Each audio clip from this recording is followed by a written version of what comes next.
Yesterday in the discussion on the 14th chapter of the Gita, we learned about the three gunas of Maya, Sattva, Raj, Tam. So we saw that God did not create good and evil, because good means the sattvic quality of Maya, evil or bad means the tamas quality of Maya, and all three of these qualities are eternal. Raj is in between Sattva and Tam.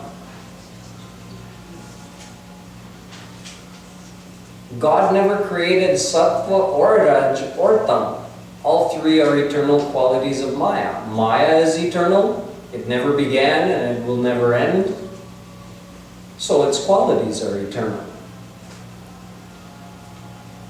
We also learn, we can apply this philosophy to understand that no person is inherently good or evil.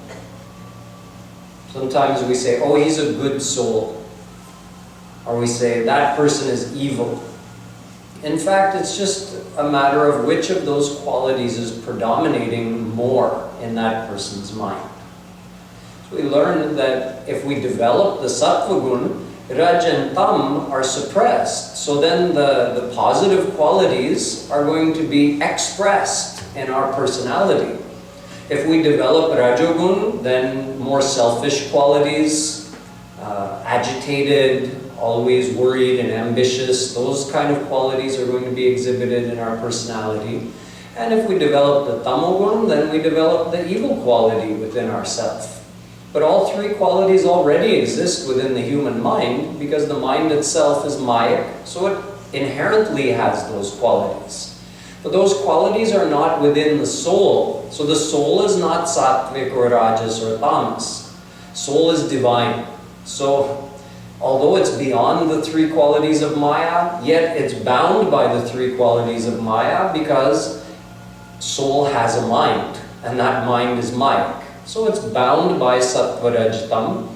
Then a person can develop Sattva gun even if they're evil, meaning they've developed the Tamogun to such an extent they're doing many evil deeds in the world, harming others on purpose. That person can change and start developing the Sattva gun in their mind. So a bad person can become good, and a good person can become bad. A sattvic person could start doing wrong things and having tamas thoughts. That would develop the tamogun in their mind, and then they would become evil. So we've swung along this pendulum many times in our uncountable past lifetimes. We've been good, then we've become bad, we've become good again, we keep going back and forth. We've done all kinds of karma. So no one is only good or only evil. They have all the good and bad qualities inherent in their mind. It's a question of which one we choose to develop through our thinking and actions. Of course, after God realization, Shree Krishna told us yesterday that if we reach Him, and to do that we have to go beyond the three gunas of Maya. If we do that, then we become like Him. We also become gunati. So how to do this seems rather puzzling. Sounds good. Go beyond the three gunas of Maya and become a perfect personality like God. Become divine. Then you're absolutely beyond bad. You're even beyond material good. Divine means absolute good. Unlimited goodness. So if you want to attain that, you have to go beyond the three gunas of Maya. In other words, you have to reach God. But when the only things we have at our disposal to think or talk or experience or do anything are Mayic, meaning our mind, our senses, and our body, then with those Mayic things, how will we go beyond Maya? With those things that are made of the three gunas of Maya, how will we transcend the three gunas of Maya? In fact, it's impossible if we try to do it on our own. But Shree Krishna says there is one way. Mam chayo vyabhicharena bhakti yogena sevate Sagunan samatityaetan brahma bhuyaya kalpate. He says only through avyabhicharini bhakti. He used the same term in the 13th chapter as well. This verse I just quoted is from the very end of the 14th chapter. He says you have to do bhakti, and that bhakti has to be single-minded, desiring only Him. If you do that, you become gunatit. You go beyond the three gunas of Maya, and Brahma bhuyaya kalpate. You become just like God. See, God has three things in unlimited amount. Sat, Chit, Anand. That's how we define God in simple terms in our Hindu scriptures. Sat meaning divine existence, eternal divine life. Chit meaning divine knowledge.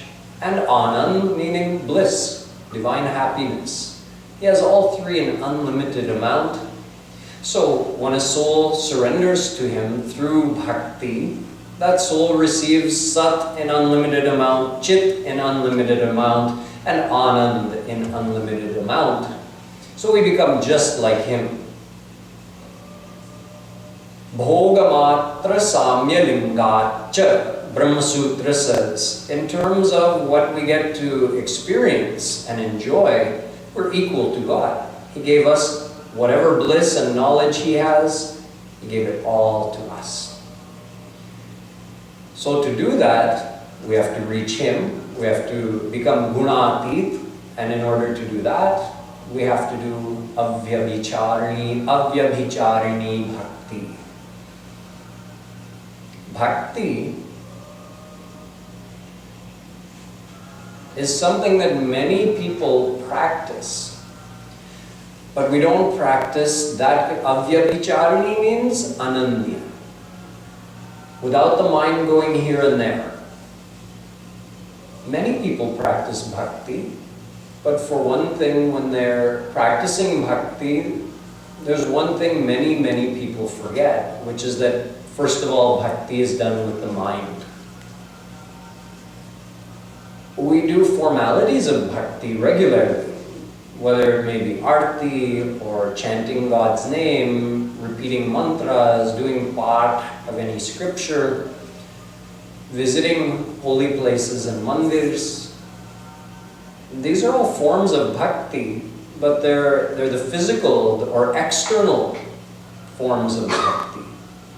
True bhakti is done from the mind. That's the first thing we have to remember. That when Shree Krishna says, you can reach me through bhakti, there's no other way. Then what kind of bhakti is He talking about? He's talking about the surrender of our mind. He's not talking about any physical formality. Listen to hundreds of recitations of Bhagavad and Ramayana. You'll never reach Krishna if you don't give your mind to Him.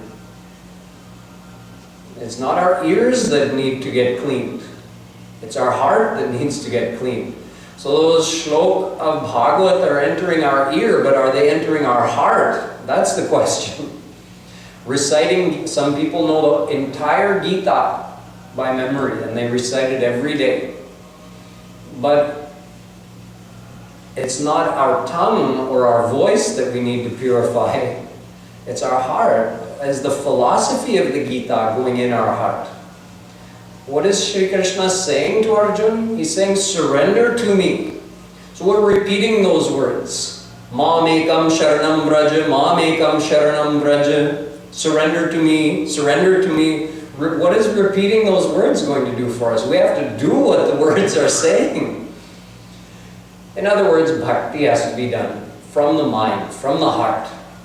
And if we're doing bhakti from the heart, it means we have to remember Sri Krishna. That's the internal bhakti, antaranga bhakti.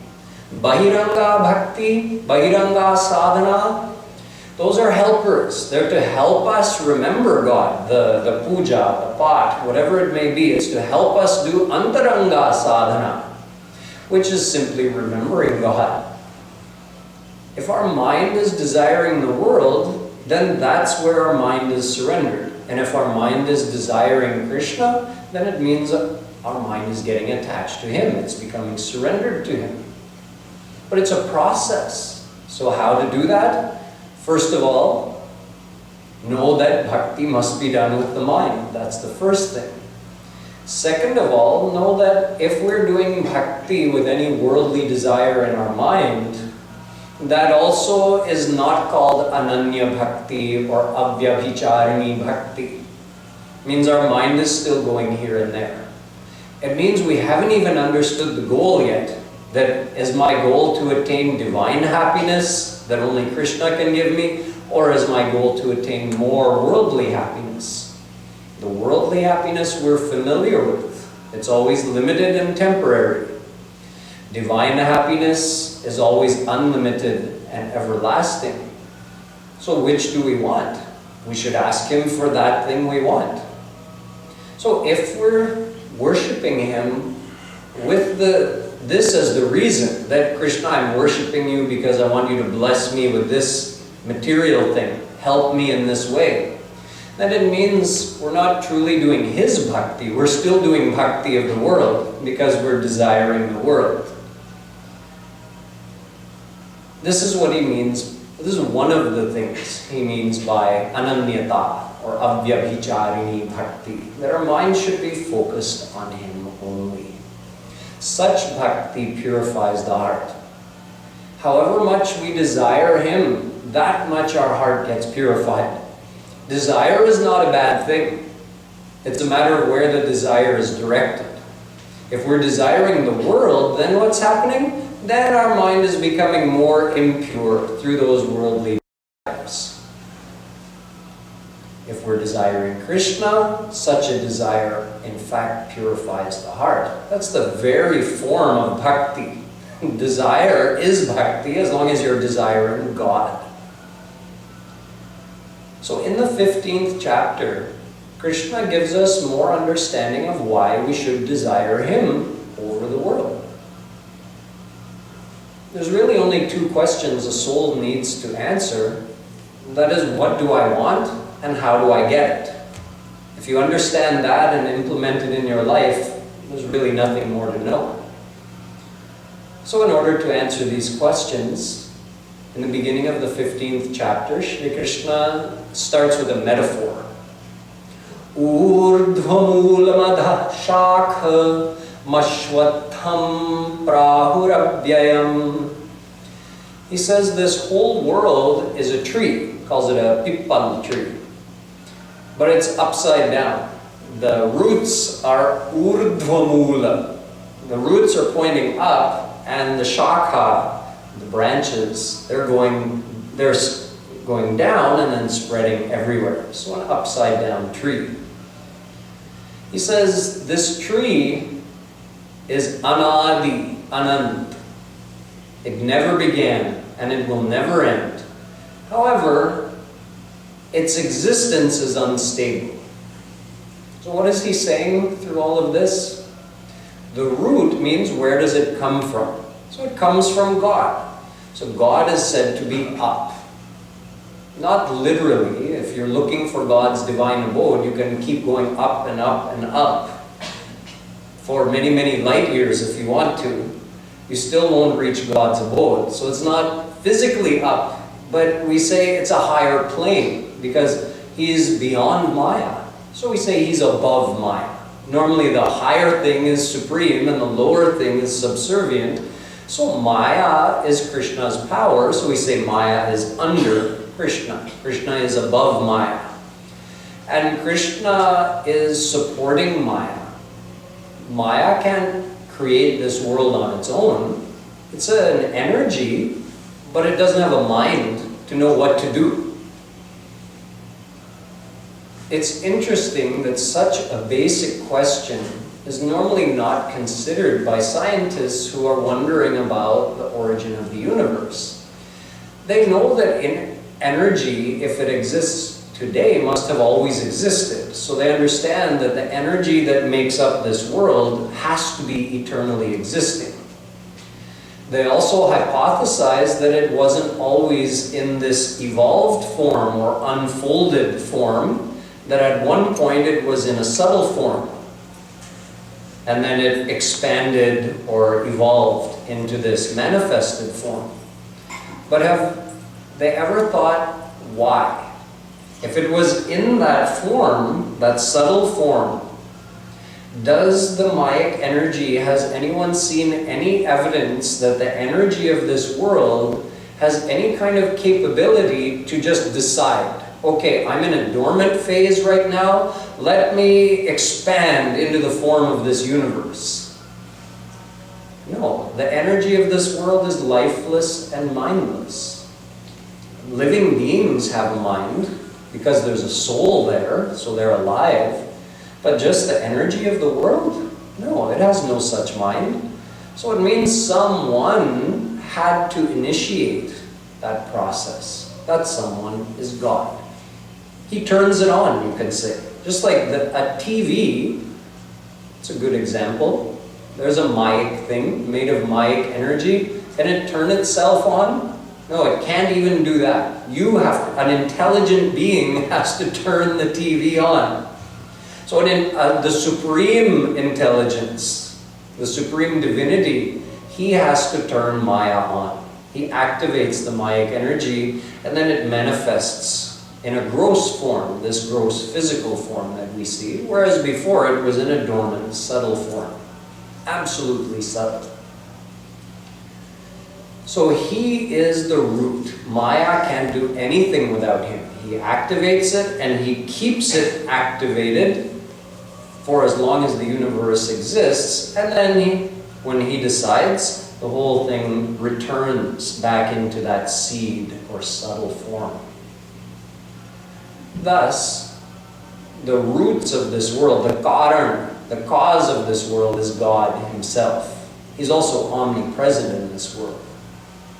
Then the branches come down, meaning every corner of this universe, every particle of this universe, it's all a manifestation of that Mayic energy, and it's endless, it goes on forever, it spreads for unlimited length in every direction, there's no end to it.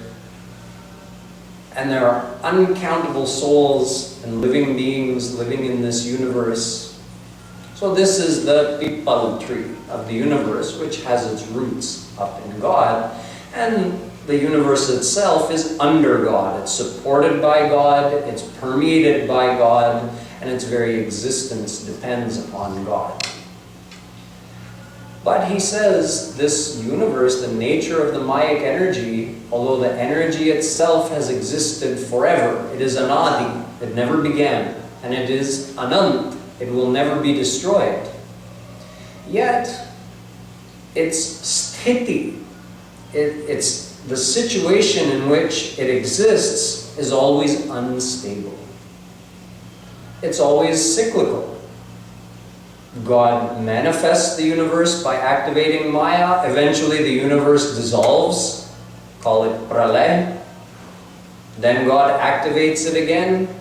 So it's unstable. And even while it's in this manifested state, it's still unstable. Everything in the universe is constantly decaying.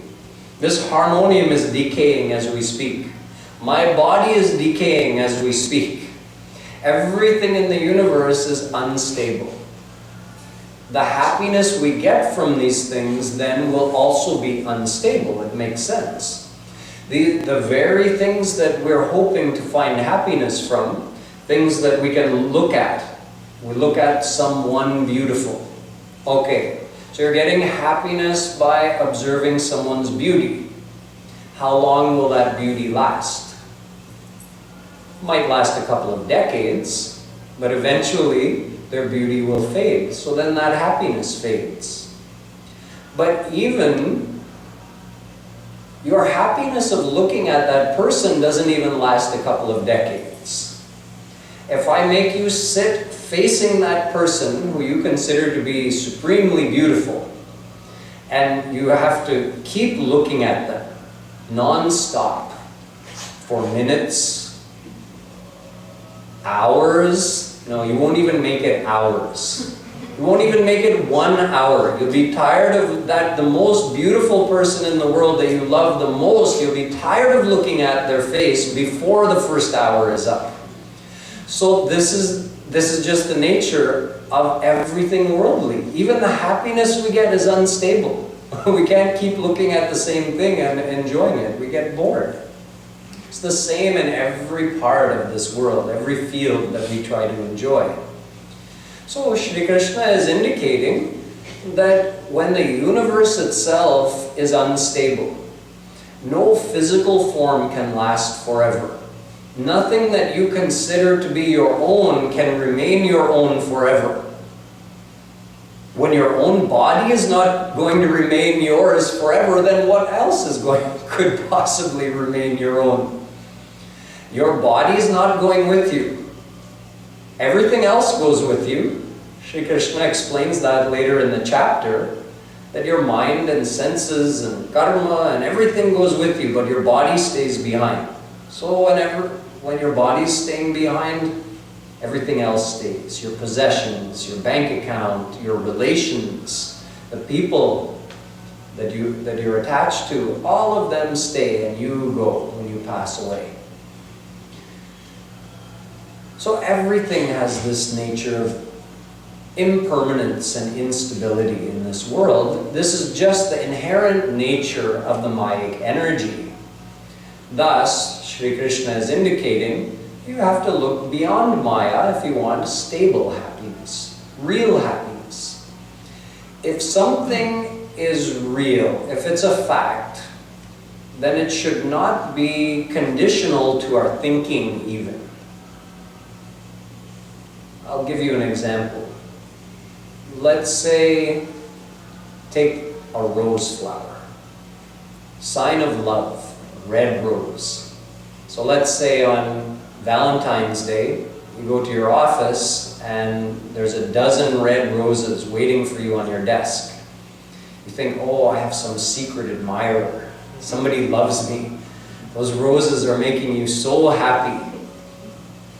Then you read the card and you see, oh, it's your ex-wife or ex-husband. They sent that to mock you. That since I divorced you, you've been so unhappy, something like that. Then you take those roses, you don't want to see those roses for one more second. You slam them into the garbage. Tell your assistant, get these out of here. So,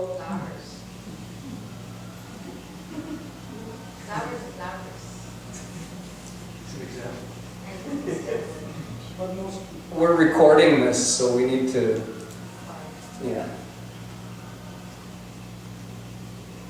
The flowers initially gave you happiness. Why? Is there happiness in that flower? Is there happiness in the rose flower, substantially speaking?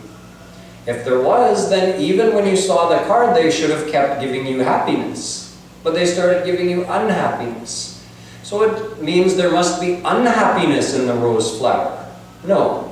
There's neither unhappiness nor unhappiness in the rose flower. It's just a rose. According to our thinking, we got happiness from it when we thought someone was admiring us, and we got unhappiness from it when we felt that someone was mocking us through those very same roses. So, real happiness has to be a substantial fact. It should be experienced in a stable way, and it should be able to be experienced by everyone in the same amount all the time. Take a person. Does one person give the same amount of happiness to everybody all the time? No. They don't even give the same amount of happiness to one person all the time. Again, take someone that you love. You spend time with them. Sometimes they're giving you more happiness, so you feel more love for them. Sometimes they're giving you less happiness, so you feel less love for them. Sometimes they're really acting in a disagreeable way, so they're making you unhappy.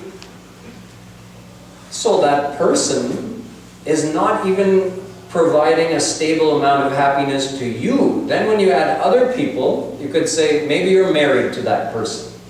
So you're the wife or you're the husband, and maybe you have a child also.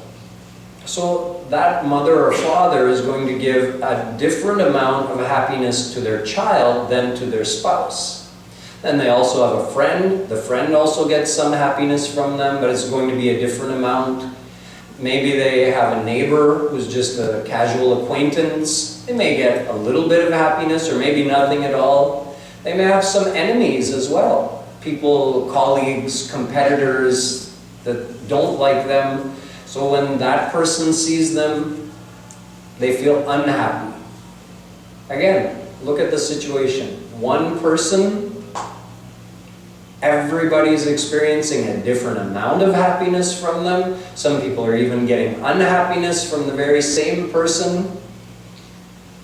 So it means that it can't be said that there's happiness in the person. If there is, you should be able to measure it and it should be constant. You could say there's a 5 out of 10 units of happiness in this person. So then everyone would agree, oh yes. See, just like water is wet, right? It's a fact. Water's wet. You pour it on your head, you get wet. That's what it is. That's one of its characteristics. It's a substance that has that characteristic. So if happiness were an actual substance which resided in a person or in a flower or in food or anything, then everybody should be able to agree on that characteristic. But we don't. Because the happiness we get from the people or the things of this world depends wholly upon our thinking, wholly upon our attachment to that person. The wife is more attached to the husband, so she gets more happiness when the husband is behaving favorably towards her. If the same husband is behaving favorably towards the neighbor doesn't really care, right? It's just a casual acquaintance. Okay, so he seems like a nice guy. It doesn't make him very happy. Maybe half a unit of happiness out of 10, whereas the wife is getting 9 out of 10. So nobody can agree because it all depends on your thinking, how much attachment you have to that person. When, let's say your son or daughter was away at college for a whole year and they come back, so you throw them a welcome home party. You feel so happy seeing them come back. You're ecstatic. You haven't felt this happy in years, meeting your child after their first successful year at college. You invited your neighbor too. Your neighbor comes out of politeness, but are they getting the same amount of happiness after seeing your child after a year? No. It doesn't really matter to them because they're not attached. When their child comes home, then they'll feel happy. Even though their child may be less beautiful than your child. Their child may be less qualified, less intelligent than your child. They might have gotten all C's at college their first year, and your child brought home all A's. So perhaps in every way you would say that if you were measuring them, they're less than your child. Yet your neighbor gets more happiness from his child than your child. Why? Because he's attached to his child, not to your child. So the happiness of this world is not based in fact. It's not a substantially existing thing. The happiness of this world is based on our thinking, and it requires the attachment of our mind to something.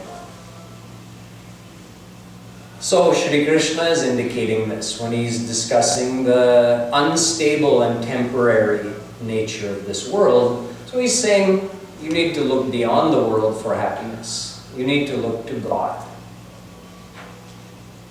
I think we need the lights turned up. It's getting a little dark.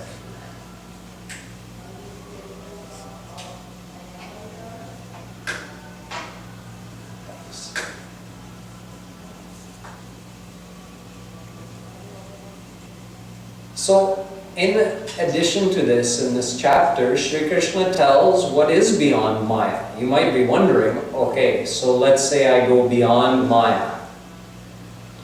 I become gunatit, beyond the 3 qualities of Maya. What's beyond that? Shree Krishna says, my abode is beyond that.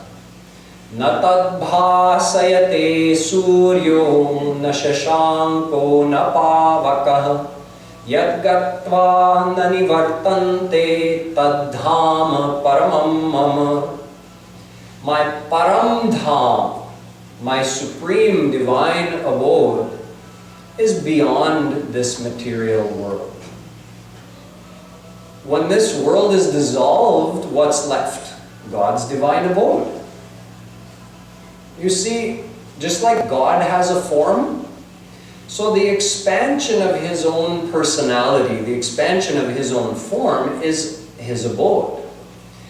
He and His abode are not separate. They're one and the same. His abode is Him, and both are omnipresent. So God in all of His forms is omnipresent. Meaning, Krishna is everywhere. But the same Krishna in the form of Shiva is everywhere. The same Krishna in the form of Ram is omnipresent. The same Krishna in the form of Vishnu, Durga, and even Nirakar, formless God, is omnipresent. So He simultaneously exists omnipresently in uncountable forms. And along with His forms, His abode is also omnipresent. So that's how a saint, meaning a soul who surrenders to God, depending what form he surrendered to, then he visualizes that form of God, or he has the divine vision of that form of God. Having received God's grace, he gets divine eyes, divine mind, so then he sees God's divine form, and he practically sees that God is everywhere. But he doesn't see all the forms of God everywhere. He sees that form of God whom he worshipped and surrendered to. And that form of God also has an abode. Every form of God has their divine abode, where they reside and where those souls who attain them also reside. What is that divine abode like? He says, Natad bhasayate suryo na shashanko na pavakah. He's talking about the light, because normally if whatever world you live in, you need some light to see something, right? You want to see what this world is like, you need some light. You need some light from the sun, or if the sun isn't there, you need light from the moon, or the stars, or fire, or electricity. Something has to enlighten the world, then you can see what it's like. He says, my divine world is not enlightened by the material sun, or moon, or stars, or fire, because they can't reach over there. Those are all Mayic things. Nothing Mayic can enter the divine world. Then how is it illuminated? It's self-illuminated. Could there be a sun over there? Sure, there could be sun, moon, stars, but they're all Krishna Himself in the form of that. It's all just the expansion of Krishna's own self. In addition to that, things have their own divine effulgence. The gems that are all over the ground in the divine world, they're not like the gems of our world, which can't be seen in the darkness. If you have a ruby or an emerald or a sapphire or a diamond or gold, they have a very tiny bit of glow to them, but not enough to enlighten a dark room and not enough to be seen in the dark. But over there in the divine world, they glow. They themselves are enough to enlighten that divine world. The matter itself glows, the divine effulgence. And everything is the form of bliss, because Krishna is Satchit Anand, and His abode is the expansion of His own self. So His abode is Satchit Anand. In other words, it itself is the form of bliss. So if you're looking at a flower in the divine world, it's the same blissful experience as looking at Krishna Himself. If you're admiring the moon in the divine world, it's the same bliss you're going to receive as seeing Krishna Himself.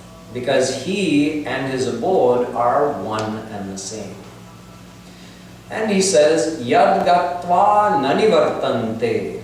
Those souls who reach over there, they don't ever have to come back into this world under Maya.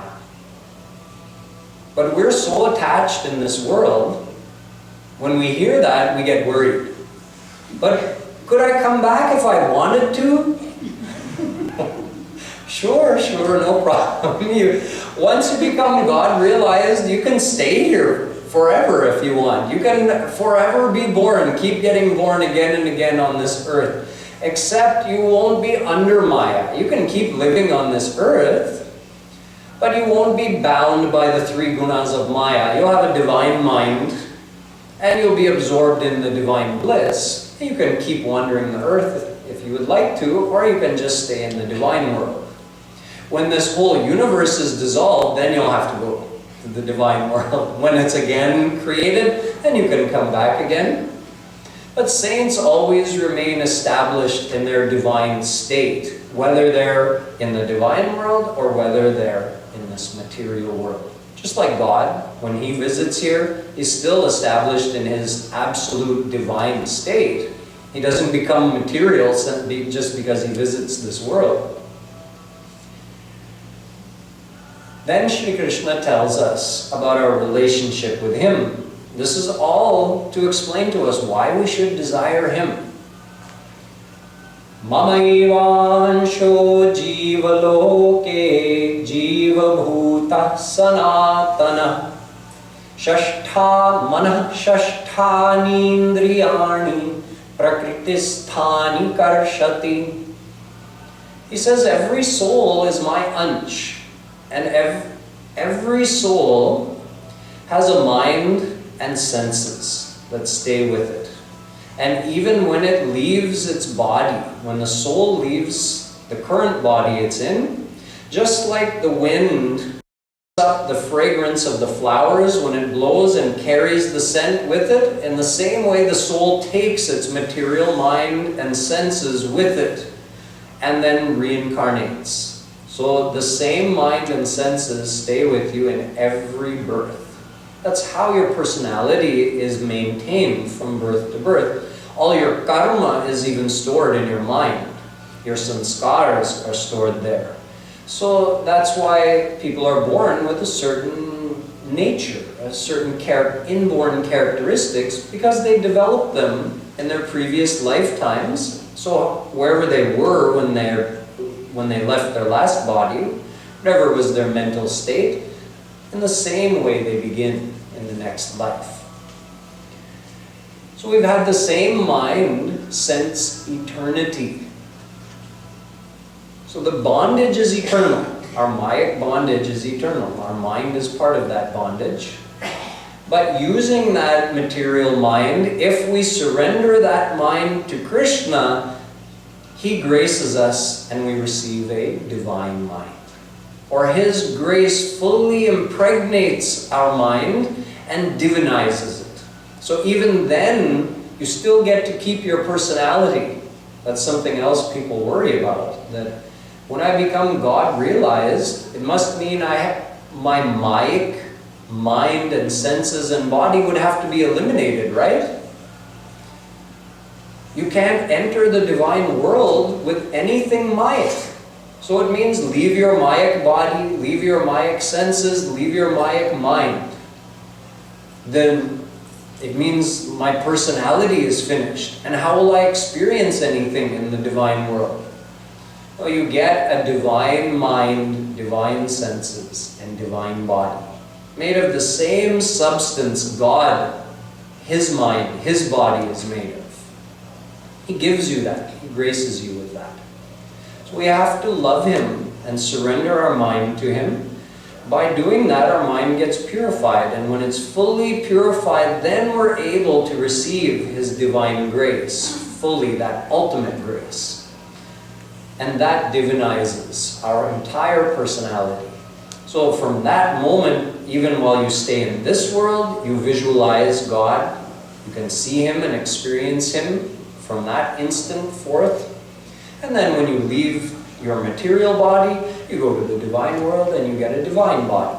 And you stay there with your divine mind and body, and that's how you experience God, through those divine faculties. So Sri Krishna is saying, every soul is my eternal ansh. We're eternally related to him, but in what way? What is he saying, really? That we're his ansh? Because ansh means, if you just translate it directly into English, it means a part of or a fraction of. Ansh means a small part of. So does that mean that God was broken into pieces and that's how the souls were created? If we're a part of him or a fraction of him, then what fraction? Are we 1/16th of God? 1/100th of God? 1/1,000,000th of God? And if so, then how and when was God broken into all these pieces? No. Purnasya Purnamadaya Purnamevavashishyate. Ishavasya Upanishad says God can never be broken into pieces. God is always whole and complete. So Krishna must be indicating something else. I mean, this word ansh is used in all the scriptures describing the relationship between God and the souls. Chinmatram Shri Hareransham Sukshmam Aksharam Avyayam. Ved uses the same word, ansh. Soul is an ansh of God. Brahma Sutra says, Ansho Nana Vyapadeshat. The souls, all the souls in existence, they're all individual ansh of God. Ramayana also says, Ishvara ansha jiva avinashi chetan amal sahaj sukharashi. We're ansh of Bhagavan. So what does this word ansh mean? To understand that, again, think about the three things that exist. Maya, the souls, and God. So the souls actually are unlimited in number, and they all belong to Krishna's Jiv Shakti. It's a power of Krishna. Just like Maya Shakti is a power of Krishna. That's the material power that he uses to manifest this world. Could the souls be a part of that Maya Shakti? No. Because Maya is jar. I was explaining, it's mindless, lifeless energy. So obviously we're not mindless and lifeless. So we can't be ansh of Maya. Are we a direct ansh of God? No. That would be called Swansh. You know who's Swansh of Sri Krishna? Sa Eko Narayana. In Ved, it says, Sa Ek Eveshwara Narayano Khila Brahmandadhipati Rekonsha. Radhikopanishad, part of Atharva Ved, is saying that Sri Krishna is so great that his almighty power, Mahavishnu, who creates this entire universe, containing unlimited earth planets, unlimited Brahman, planetary systems. That Mahavishnu is only one ansh of Sri Krishna, one small fraction of his total power, one part of his personality. So that Mahavishnu is a direct ansh of Krishna. In other words, he is Krishna himself, but Krishna only revealing a small part of who he is, just his almightiness. If he's only revealing his almightiness, he is appearing as Vishnu. So Vishnu is said to be his Swansh. Because Krishna himself is Vishnu, there's no difference between the two. It's just a matter of what's being outwardly revealed or manifested. So are souls like that? Are we direct ansh of God? No. Because then we would also have unlimited power, unlimited knowledge, unlimited bliss, which we don't. So we are not ansh of Maya, we're not ansh of God's personal power, we're not swansh. So we're called vibhinnansh. Vibhinna means separate. We're not directly part of God's personality. We exist as separate individual souls. So we belong to Jiva Shakti. Jiva Shakti Vishishtasyaiva Tava Jivamsha Natu Shuddhasya. Jiva Goswami says in his Shat Sandarbh and Paramatma Sandarbh, he says that Jiv, the souls, they're called Ansh of God because they're a part of his Jiv Shakti. So since Jiv Shakti, the soul power, is God's power and he gives life to all those souls, so they're said to be his Ansh, but more correctly you would say they're Ansh of his Jiv Shakti. Each one of us is like, you think of us as a marble, and you make a whole mountain of marbles. Bring all the souls in existence together into one pile. That's the Jiv Shakti. So we're just one part of his Jiv Shakti. Thus we're called his Ansh. But we're eternally related to him because he's eternally giving life to every single soul. We're eternally a part of his Jiv Shakti. So he says, all the souls are eternally my Ansh. This is important to understand on several levels, in several different ways. First of all, it's important to understand we are not swansh. If we were, you wouldn't need to be here right now. Some people say, but if we're a part of God, then why do we have to attain God? God is already within me. Why do I have to attain him? Yes, that's fine to say. It's an intellectual truth. It's a fact that God is within you. But if you're not experiencing it, then it's not enough just to know it intellectually. We have to actually experience God. So this has to be understood. Otherwise, why would a person even try to follow the path to attain God? We wouldn't. We'd just think, oh, I'm already a part of God, so what does it matter? No, it does matter. Just intellectually knowing that you're a part of God is not enough. You've got to try to attain him and experience him. If you were God, then why would you have to attain yourself? You don't have to attain yourself. You're an individual soul who is existing separate from God. Although God is omnipresent, so he is enveloping you, and he's within you, yet you're not experiencing that.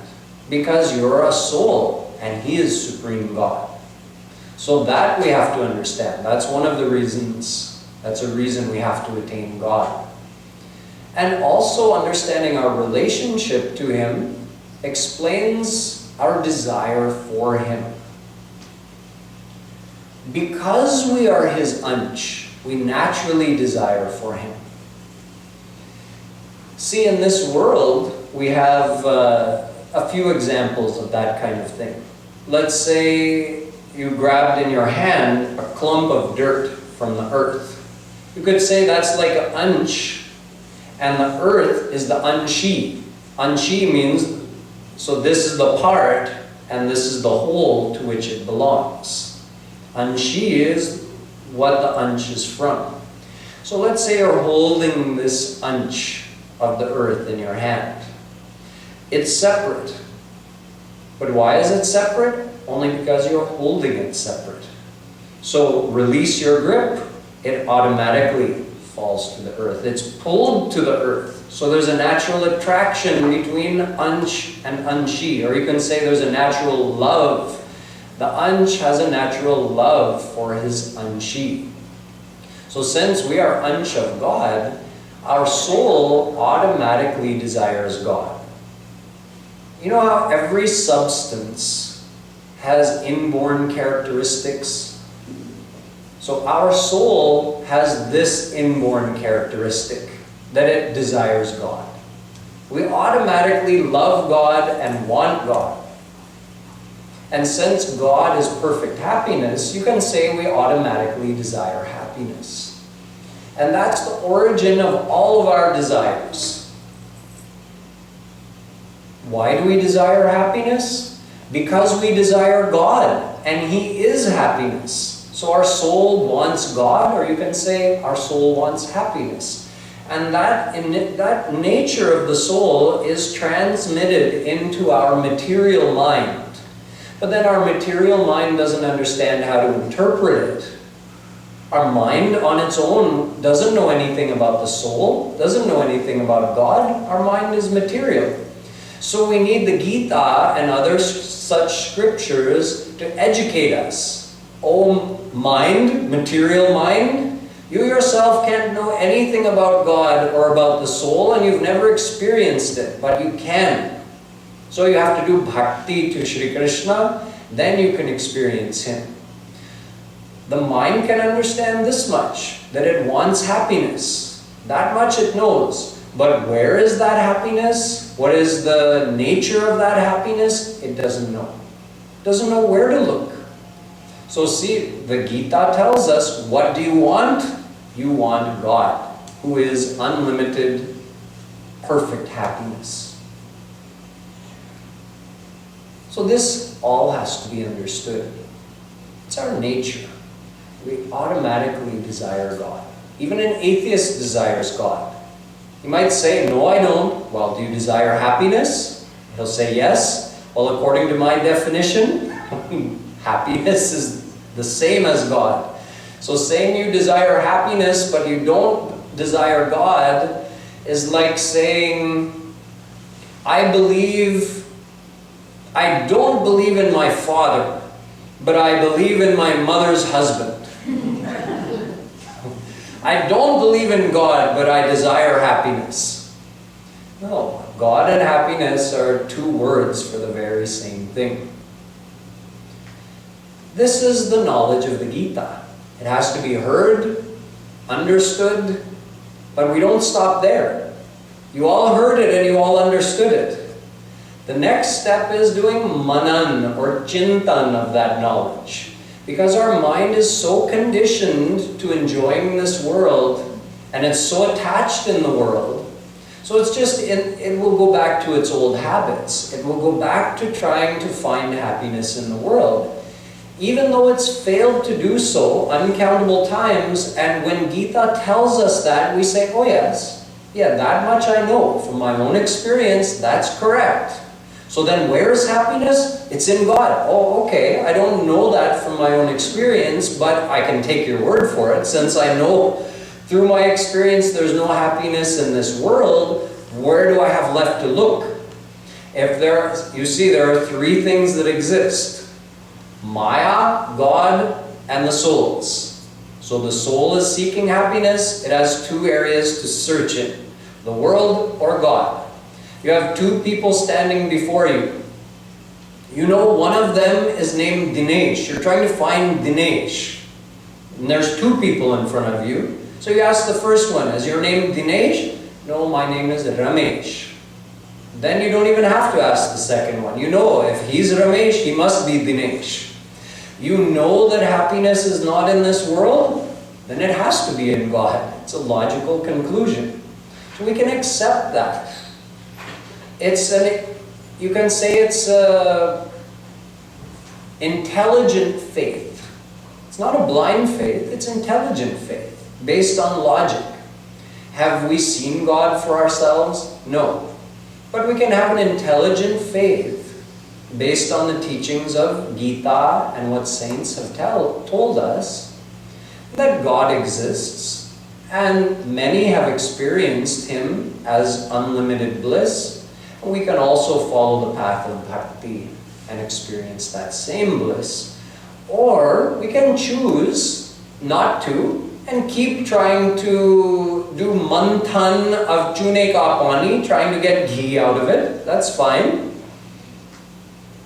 Meaning this world looks like it has happiness, Just like lime water looks like milk. It's a white liquid. You can churn milk and you'll get butter out of it. Churn lime water for millions of years, you'll never get butter out of it. Both are white liquids. So it seems like there should be happiness in this world. We have so much hope of that. So keep doing manthan of that Chune ka pani. That's your choice. You can. Eventually you say, wait a minute, this is not working. That person churned white liquid and got butter out of it. What am I doing wrong? So eventually we have to accept the teachings of the Gita and the saints and turn towards God. But this happens only when we do manan of such knowledge. We really have to keep that knowledge in our mind, and then when we feel that desire for happiness, we have to direct it in the right place. If every time we feel that inner restlessness, which is natural, it's our mind that feels from the soul is saying find happiness, and our mind feels that as a kind of restlessness or like an emptiness, like something's missing. That's natural. But if every time when we're realizing that feeling, we turn to the world to try to fulfill that and make that emptiness go away, then we're never going to find the true happiness. There has to be a time where we say, no, I've enjoyed this worldly thing so many times. It's never given me the perfect happiness I desire. Gita is saying I should turn that desire towards Shree Krishna. Let me do that. But that's not a one-time decision. You make that decision thousands of times every day. Because the mind is constantly looking for happiness, and the world is always right there in front of you, so you always have to be thinking, is this what I want? Is this what's going to give me happiness? No, I've experienced this already. Okay, mind, turn towards Krishna. He is unlimited beauty. He is unlimited bliss. If I surrender to Him, if I desire Him, it's the same thing. Desire, surrender, same thing. Then I'll get perfect happiness. So you have to recondition your own mind. Right now the mind is conditioned to have only hope from this world. We have to recondition it so that it looks for happiness from God. So we have a hope of finding happiness from God. In this way, Shree Krishna tells us the reasons why we have to desire Him. And once we understand these reasons and we really contemplate on them deeply, then we begin the process of turning our mind towards Him. That is the process that happens as you follow the path of bhakti. It's an internal process. You have to keep thinking, keep desiring Krishna. Visualize Him in your mind. Long to attain Him. In the same way that you yearn to enjoy the things of this world, long to get the divine vision of your eternal divine friend and beloved, Shree Krishna. This is the path of bhakti. So we still have one big question remaining, which is that if we're doing this, if we're applying this knowledge of the Gita in our life, then what it means is we're turning all of our desires towards Krishna. All of our attachments are going to develop towards Him, and our attachments in the world are going to reduce. We're going to start experiencing real happiness from Krishna even before God realization. We get a taste of that, which goes on growing. And we'll become less and less interested in the pleasures that the world has to offer us. If that's the case, how will we continue to function in this world? How will we continue to fulfill our responsibilities towards our family, towards the society, our work? All of those things also have to be considered. Is our physical life or our worldly life going to deteriorate because our attachment is being transferred from the world towards Krishna? We'll address this topic tomorrow when we finish off the topics of the 15th chapter and also cover the 16th chapter of Gita. Boliye Vrindavan Bihari Lal Ki